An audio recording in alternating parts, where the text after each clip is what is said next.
Halo, selamat datang kembali. Hari ini kita mau bongkar bareng nih pemikiran dari buku Empowered. Sumber kita kali ini tuh, wah menarik banget. Isinya ngasih lihat gimana sih tim produk di perusahaan-perusahaan teknologi paling top itu bekerjanya. Misi kita simpel aja.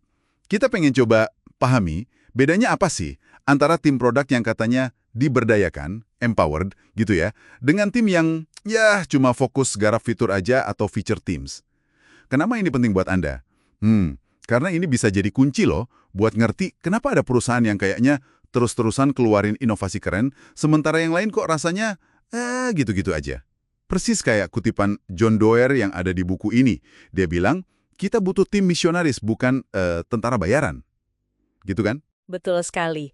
Dan ini bedanya itu fundamental loh, bukan cuma soal nama tim di bagian organisasi gitu, bukan. Ini lebih ke soal fokus kerja mereka, ngejar hasil nyata buat bisnis dan pelanggan, atau ya itu tadi, sekedar nyelesain daftar tugas. Ujung-ujungnya kan ini nentuin kemampuan perusahaan bikin produk yang beneran klik gitu di pasar. Oke. Mari kita mulai dari yang katanya sering ditemui nih, feature team. Kan sekilas kelihatannya oke ya, ada manajer produk, desainer, engineer, lintas fungsi gitu. Tapi kok katanya ini beda? Apa ya bedanya? Nah, kuncinya di sini nih. Mereka itu pada dasarnya kayak tukang jahit gitulah. Jadi dikasih pola-pola itu ya, roadmap fitur yang udah jadi dari atas, dan tugasnya ia menjahit baju sesuai pola itu, gitu. Fokusnya murni ke output, yaitu fitur yang selesai dibuat. Udah, mereka nggak dikasih masalah bisnis atau masalah pelanggan yang perlu mereka pecahkan sendiri. Pantesan ya di buku ini dibilang jadi agak susah gitu ya, minta pertanggungjawaban mereka soal hasil bisnisnya. Kan mereka cuma ya ngerjain yang disuruh aja. Tapi kalau gitu, kenapa ya model ini kok populer banget? Banyak yang pakai kayaknya.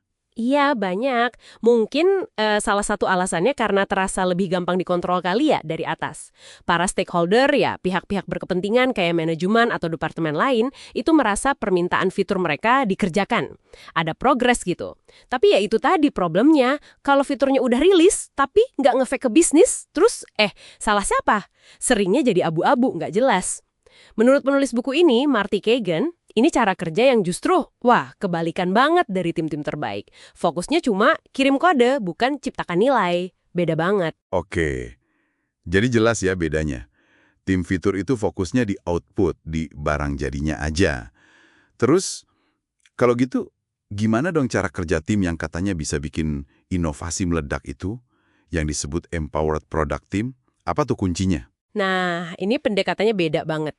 Mereka itu nggak dikasih daftar fitur buat dikerjain. Justru sebaliknya, mereka dikasih masalah untuk dipecahkan. Bisa jadi itu masalah pelanggan yang spesifik atau tantangan bisnis yang jelas gitu. Terus, nah ini penting, mereka diberi kepercayaan dan keleluasaan penuh buat riset sendiri, eksplorasi, cari solusi terbaik menurut mereka. Wah, jadi mereka nggak cuma menjahit aja ya, tapi juga ikut mikirin polanya sekalian gitu. Keren. Terus ngukurnya gimana dong kalau gitu? Kan bukan dari fitur yang jadi. Tepat, itu dia. Ngukurnya bukan dari berapa banyak fitur yang rilis, bukan outputnya, tapi dari hasil yang dicapai, outcome-nya. Misalnya nih, apakah kepuasan pelanggan naik? Apakah metrik bisnis tertentu tercapai? Gitu. Tapi, ini juga ada syaratnya ya.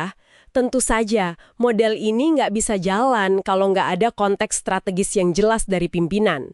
Maksudnya, visi produknya apa, strateginya gimana, tujuan spesifik buat tim ini apa, itu harus clear.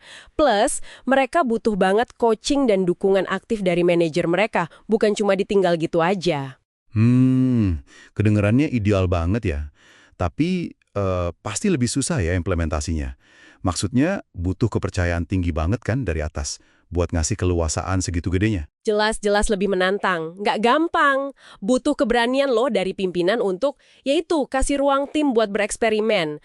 Bahkan mungkin sesekali gagal dalam prosesnya. Itu bagian dari pembelajaran kan?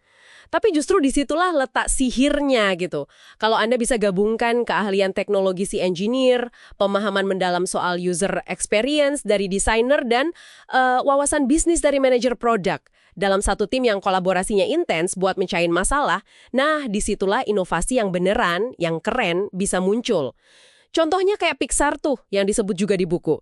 Mereka itu nggak lihat teknologi cuma sebagai biaya gitu, tapi sebagai inti dari proses pembuatan film mereka. Jadi tim teknologi itu sama pentingnya kayak tim kreatif. Nah, kalau kita tarik ke gambaran besar untuk Anda nih, ya inilah cara perusahaan-perusahaan top itu bikin produk yang pakai frasa di buku ya, disukai pelanggan tapi juga menguntungkan bisnis. Customers love yet work for our business. Dua-duanya penting. Jadi, oke, intinya jelas banget ya perbedaannya ada jurang pemisah yang cukup dalam nih antara tim yang cuma ibaratnya jalanin perintah, bikin fitur, fokus di output, sama tim yang dikasih kepercayaan penuh buat pecahin masalah nyata dan diukur dari hasilnya, dari outcome-nya. Yang satu kayak eksekutor aja, yang satu lagi beneran jadi problem solver gitu ya, pemecah masalah. Nah, ini mungkin pertanyaan buat Anda renungkan nih para pendengar. Di tempat Anda kerja sekarang, atau mungkin di tim Anda, kira-kira model tim mana sih yang lebih dominan? Feature team, atau udah mulai ke arah empower team? Atau kalau Anda lagi bangun tim, mungkin setelah dengar ini jadi kepikiran, tim kayak gimana sih yang sebenarnya pengen Anda bentuk? Mungkin satu pemikiran terakhir nih dari saya buat Anda bawa pulang, yang mungkin sedikit provokatif ya. Begini, pindah dari model feature team ke empower team, itu tantangannya bukan sekedar ganti nama tim atau rombak struktur organisasi di atas kertas. Bukan cuma itu. Ini soal geser budaya kerja secara fundamental, benar-benar dari akarnya. Seperti yang disiratkan kuat banget di buku ini ya, butuh pemahaman sampai level paling atas, kita bicara dari CEO nih, bahwa teknologi itu bukan lagi sekedar cost center, bukan cuma pos pengeluaran, tapi udah jadi mesin pendorong nilai utama buat bisnis, value driver.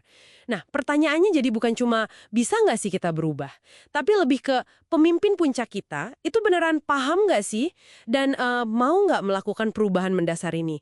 Karena ya tanpa komitmen dan pemahaman dari pucuk pimpinan, itu transformasi ini kemungkinan besar ya seperti yang disiratkan buku ini cuma bakal jadi wacana aja.